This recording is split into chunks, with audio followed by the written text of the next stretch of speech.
Friends, जीवन में अनुभव, एक्सपीरियंस बहुत ज़्यादा कीमती होते हैं।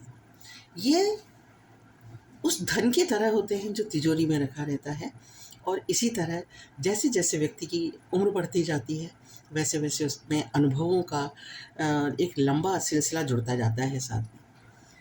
अनुभव बहुत ही कीमती होते हैं, मैंने जैसा कि कहा, क्योंकि वो हमें दूसरों के अनुभव से हमें शिक्षा, प्रेरणा लेने की, क्या करना चाहिए, हमें क्या नहीं करना चाहिए, इसकी भी शिक्षा देते हैं।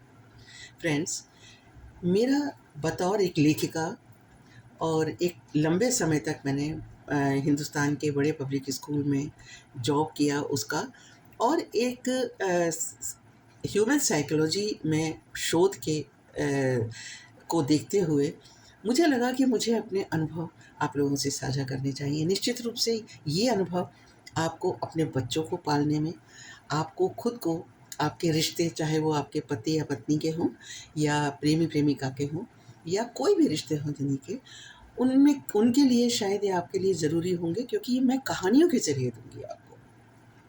कहानियाँ जो बिल्कुल सच्ची हैं और मैंने देखा है, और ये पूरा विश्व कहानियों से ही भरा हुआ है। चलिए, तो हम शुरू करते हैं एक कहानी, और जो सच्ची घटना पर आधारित है।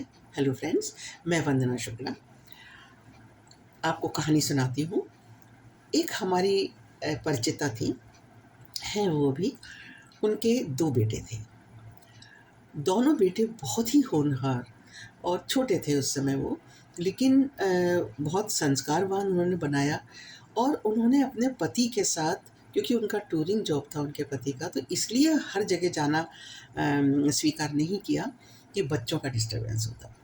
इतना ही नहीं, उन्होंने अपने बच्चों के लिए अपनी अच्छी खासी जॉब भी छोड़ दी, क्योंकि वो मेड के सहारे या किसी नौकरानी के सहारे बच्चों को रखने नहीं चाहते थे। तो उन्होंने बच्चों को पालना शुरू किया। उनको खुद अपने हाथ से सुबह उठ के नाश्ता बनाना, स्कूल भेजना, जब तक बच्चे स्कूल नहीं चले जाते, बस नहीं आ जाती, वो जब तक बस मुड़ नहीं जाती नुक्कड़ से, तब तक वो खड़ी होकर देखती रहती। बहुत ही ज़्यादा उन्होंने किया। बच्चे बड़े हुए। बड़े बेटे का इंजीनियरिंग में सिलेक्शन हो गया। बहुत उन्होंने मिठाइयाँ बाँटी और मेरा सफल हुआ, और उनके पति ने, उन्होंने छोटा-मोटा सेलिब्रेशन भी किया। खैर, बड़े बेटा का पहले इंडिया में जॉब लगा और उसके बाद उसने अप्लाई किया तो वो यूएस चला गया। ये उनको थोड़ा नाकाबिले बर्दाश्त गुज़रा, क्योंकि उन्होंने कभी सोचा नहीं था कि बच्चे बाहर जाएँगे, क्योंकि उन्हें लगता था कि मेरे अलावा बच्चों को कोई इतने अच्छे से रख ही नहीं सकता जितने अच्छे से मैं रखती हूँ। लेकिन उनका जो छोटा बेटा था वो उनसे कुछ ज़्यादा ही हिला-मिला था और बहुत लाडला भी था। उन्होंने सोचा कि कोई बात नहीं, बड़ा चला गया, अब मैं इसको अपने मुताबिक रखूँगी और अपने साथ रखूँगी। शुरू हुआ उसका, लेकिन वो जो छोटा बेटा था वो भी जब बड़ा हुआ तो वो भी इंजीनियर बना और उसकी अच्छी खासी जॉब यहाँ लग गई। लेकिन उसके बड़े भाई के और पिताजी के कहने पर कि नहीं, तुम्हें विदेश में भी ट्राई करना चाहिए, उसने ट्राई किया तो उसका भी जॉब यूएस में लग गया। जब माँ को ये बात पता लगी तो वो बेहद दुखी हुई। उसने कहा कि मैं कैसे रहूँगी, तुम लोग चले जाओगे तो? मैं तो सारा दिन तुम्हें ही सोचती थी, तुम्हारे लिए ही, तुम ही मकसद थे मेरे जीने का। अब तुम लोग चले जाओगे तो क्या होगा? छोटे बेटे ने बहुत समझाया कि माँ, ऐसा नहीं है, और मैं अभी जा रहा हूँ, लेकिन मुझे भी पता है कि मैं आपके बिना बिल्कुल नहीं रह पाऊँगा, और मैं इंडिया भी छोड़ के नहीं जा सकता। मुझे विदेश में रहना शायद उतना पसंद नहीं है, लेकिन मैं एक बार देख कर आता हूँ कैसा है। वो चला गया। 4 दिन हो गए, बेटे ने जाने का तो बता दिया कि मैं पहुँच गया था, लेकिन उसका दोबारा फिर इन्होंने बहुत कोशिश की, उसका फ़ोन नहीं लगा। 4 दिन तक वो महिला सोई नहीं।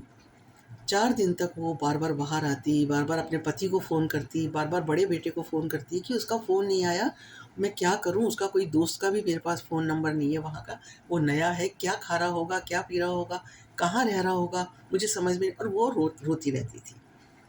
एक दिन, वो चौथे दिन, जब रात भर वो जगी थी, थोड़ी उसकी झपकी सी लगी थी, तब तक कोई नॉक किया किसी ने दरवाज़ा। वो बाहर गई तो वो सब्जी वाला था, उसने कहा मैं आपकी सब्जी लेकर आया हूँ, ले लीजिए। तब तक उसकी घंटी बजने लगी फ़ोन की। वो दौड़ कर आई तो उसने देखा छोटे बेटे का ही फ़ोन था, लेकिन वो बंद हो चुका था।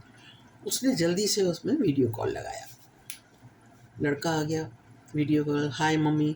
तो वो बहुत नाराज़ होने लगी उससे कि तुम्हें लगता नहीं है कि मैं अकेली रहती हूँ यहाँ पर और मैं इतनी परेशान हो गई, तुमने मेरे से क्यों नहीं बात की?